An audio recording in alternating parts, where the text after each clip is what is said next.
Hello everyone, Assalamu alaikum. Welcome back to my new lesson. Hope that all of you good by the grace of Allah. This is Moima Akhtar, your study friends. Today in this video, I would like to share how to add ed or ied to verbs. অনেক সময় আমরা confuse হয়ে যাই কখন ed এবং ied ব্যবহার করব। আজকে আমরা যেটা জানবো সেটা হচ্ছে ed এবং ied ব্যবহার করার কিছু নিয়ম। তাহলে শুরু করা যাক। ভার্বের শেষে কোথায় adding ed or ied rules জানবো। অনেক ক্ষেত্রেই ed এবং ied যুক্ত হয়, কেন হয় তাই জানবো। যদি কোনো ভার্বের শেষে ই থাকে সেক্ষেত্রে অ্যাড করতে হবে, যেমন লাইকড, ইউজড, কেয়ার্ড।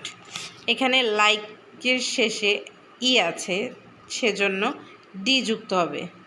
এখানে প্রত্যেকটা ভার্বের শেষে ই রয়েছে, তাই যুক্ত হয়েছে। যেসব ভার্ব ভাওয়েল অ্যান্ড কনসোনেন্ট দিয়ে শেষ হয় সেক্ষেত্রে কনসোনেন্ট ডাবল হয়ে যাবে এবং এর পরে ইডি যুক্ত হবে, যেমন স্টপড, প্ল্যান্ট। এখানে ভার্বের শেষে ভাওয়েল এবং কনসোনেন্ট রয়েছে, সেই জন্য কনসোনেন্ট ডাবল হয়ে গেছে এবং ইডি যুক্ত হয়েছে। সবসময় মনে রাখতে হবে ভার্বের শেষে যদি কনসোনেন্ট এবং তার আগে যদি ভাওয়েল থাকে সেক্ষেত্রে ইডি যুক্ত হবে। আবার যদি কোনো ভার্বের শেষে ওয়াই এবং ডাব্লিউ থাকে সেক্ষেত্রেও ইডি যুক্ত হবে, যেমন প্লেড, শাউট। এখানে প্লের শেষে ওয়াই রয়েছে, তাই ইডি যুক্ত হয়েছে। সেমভাবে শাউট, ডাব্লিউ রয়েছে, সেক্ষেত্রে ইডি যুক্ত হয়েছে। কিন্তু এখানে কনসোনেন্ট ডাবল হবে না, শুধু ইডি যুক্ত হবে। পাস্ট টেন্স করার সময় শুধু ইডি যুক্ত করতে হবে। আবার ভার্ব যদি ওয়াই দিয়ে শেষ হয় তাহলে পাস্ট টেন্স করার সময় ied অ্যাড করতে হবে, যেমন ট্রাইড, ক্রাইড, ট্রাই। ওয়াই রয়েছে, সেই জন্য ied যুক্ত হয়েছে।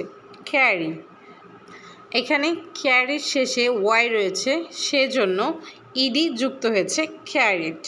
এখানে দুটোই কনসোনেন্ট, তাই ওয়াই এর পরে ied যুক্ত হবে। ডিয়ার ভিউয়ার্স, পাস্ট টেন্সে কোথায় ed এবং ied ব্যবহার করতে হয় সেটা অবশ্যই বুঝতে পেরেছেন। আজকের লেসনটি কেমন লাগলো অবশ্যই কমেন্ট করে জানাবেন এবং সাবস্ক্রাইব করে পাশে থাকবেন। Thank you for watching. আল্লাহ হাফেজ।